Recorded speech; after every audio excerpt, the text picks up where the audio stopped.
I really believe you're either getting smarter or you're getting dumber. I don't think people stay the same. Now, it may say on your IQ test that you're a genius, but if you're miserable all day long, then, you're intelligently doing stupid things. We have more evidence that placebos work as well as a lot of drugs. And I think placebos work because you believe in them. And with my athletes, a lot of them were on steroids. They believed they couldn't hit the ball as well without it. And while they do make your muscles stronger, so will exercise and eating right. I started giving them placebo. I had them taking multi-minerals and believing that they would replace their steroids and be even better. And some of them ended up doing better than they did with the steroids. What's important is not that you deceive yourself with a placebo, but that you realize the power of belief. I teach people how to control their thoughts and their mind in a way where they get control of their brain, so they can control their own thoughts, the way they feel, the way they think, and therefore what they can do. Personal power is knowing what you do well and what you don't do well, which is where people get into trouble. People come in and say with absolute conviction, I have bad judgment. And see, if you know what you do well and you don't do well, then you should know what to do next to become a better person. And as long as you're better than you were yesterday and a week ago and a month ago, you're headed in the right direction. Making the same mistake is not a good idea. And I assume that everything is a possibility and can be done. And if you believe in yourself, you just need to believe you can do it. You just have to learn the right things. Then you'll start looking for the right things. If you believe you're not a good person, you do not try with every fiber of your soul. And both of those are just ideas, and you can change ideas like you change socks. It's the tone of your internal voice and the clarity of your images about the future instead of blowing the past up and making it big and horrible. All the people I meet that are devastated by bad memories are still looking at them. If I came over your house and painted an ugly picture on your wall, you'd paint over it, but yet people leave them in their minds year in and year out. And in order to work, it requires determination. And you have to know what it feels like, you have to amplify it. If you have a little picture of what you're determined about, you need to have a great big picture of what you're determined about. If you got a little voice that says, well, maybe you can, it needs to turn in that says, I'm absolutely gonna do this. You think like successful people, you get more successful at things. A lot of people know they fell into a river and now they're afraid of water. But that if you could get terrified in 30 seconds, you should be able to get over it in 30 seconds. It's how you think about falling in the river that scared you for 25 years.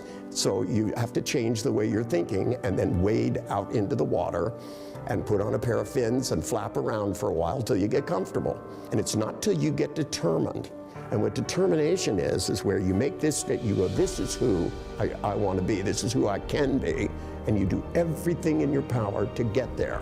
And it's not that people have that attitude for any other reason other than they've been taught to diagnose themselves. You're the kind of person who, ooh, we looked at your IQ test, you're not motivated, oh, you had bad parents, blah, blah, blah, blah, blah. You didn't have a good education. Excuse me, some of the most brilliant people that I've met in life didn't have a good education, so they figured out great things instead. Once you switch from making excuses and start living, you become determined. Determination is one of the most powerful things I teach most of my clients. They're not determined enough to clean up the inside of their mind and focus on what they want. And all the people that I've ever spoken to, and I really interviewed a lot of people that made it through things that should be impossible. I mean, just the worst of the worst things, being kidnapped and tortured. And when I spoke to the people that seemed to have survived these things well, there were certain things they had. One is a sense of humor. And the other is they kept looking in their mind, thinking about where they wanted to go. Someday I'll be out of this mess and I'm gonna do this and I deserve it. They went in their brain and they planted a farm. One of them had grown up on a farm and he visualized a field. In his mind slowly plowed the field, put every seed in and sat and watched it grow. Even when they were beating him on the feet with cane, he was growing his garden and telling himself, someday I'm going to be out of this and I'm going to plant this field for real. I don't care who you are, bad things will happen in your lifetime. Every love story ends in tragedy because somebody's going to go first. Whether they leave somebody or die, it's going to happen. Every pet you love, it's going to end in tragedy. So, I mean, part of having good things is that they come to an end. It's not so much you're recovering, but you're being determined to go back and find the good stuff. The currency of life is how you spend the moments of your day. And if you spend your moments remembering some horrible thing that happened, 5 minutes here, 2 minutes there, 3 minutes there, it adds up. 30 minutes, an hour a day. An hour a day is 365 hours in a year.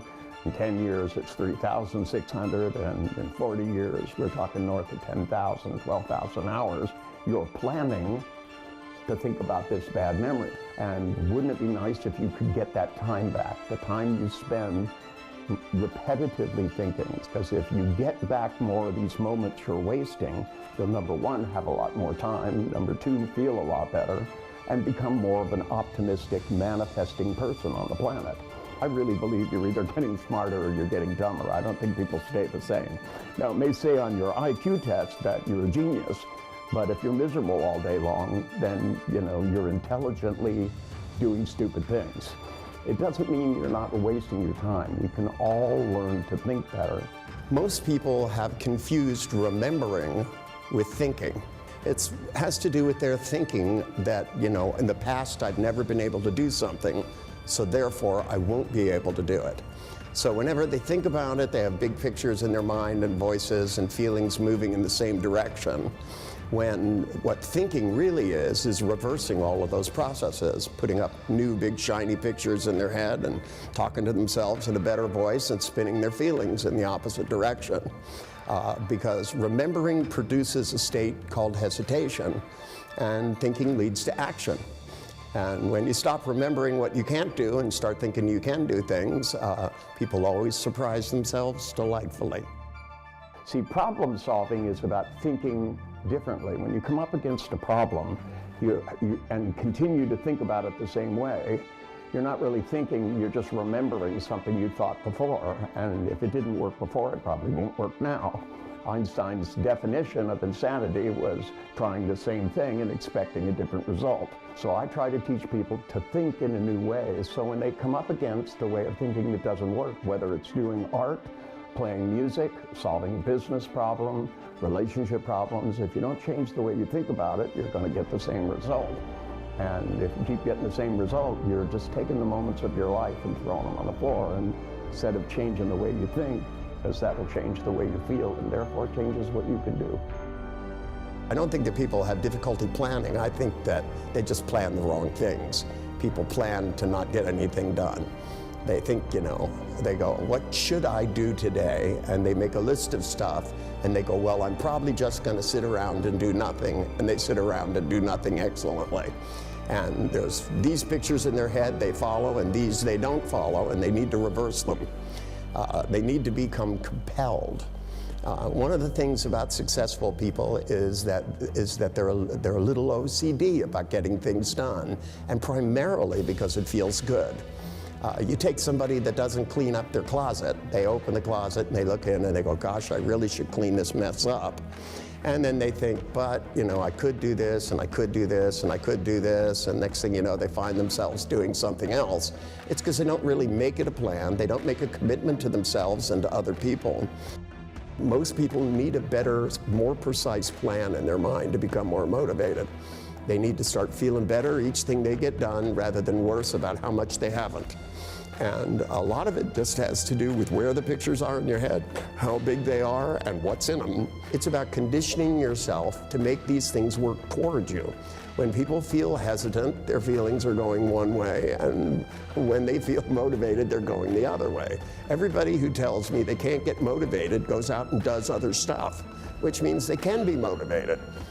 Everybody who tells me they have insecurity, I always look at them and go, are you sure about it? And they go, yes.